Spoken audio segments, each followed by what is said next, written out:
সালাত আদায় করবেন, কিছু হবে না ইনশাআল্লাহ।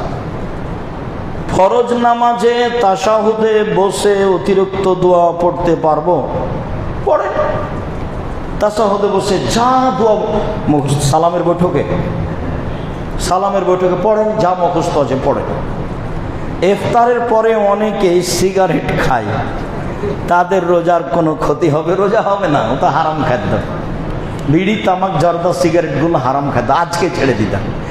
আমি যতই শক্ত হয়ে, আমি কিন্তু আপনার ভাই, আপনাকে আমি খুব ভালোবাসি। আপনি যদি আমাকে মনে করছেন আব্দুর রাজ্জাক সাহেব এত শক্ত হচ্ছেন কেন, আপনি আবার কি, এইটা আপনি যতই মনে করেন, আমি আপনার পাশে আছি। আপনাকে আমি ভালোবাসি, আপনি বেরায়েতের মানুষ, আপনি আমার ভাই, আপনাকে আমি অন্তর থেকে ভালোবাসি। আপনার কল্যাণের জন্য এভাবে বলি। ইফতারের পরে অনেকে কোরআন দেখে দেখে তারাবির সালাত আদায় করা যাবে।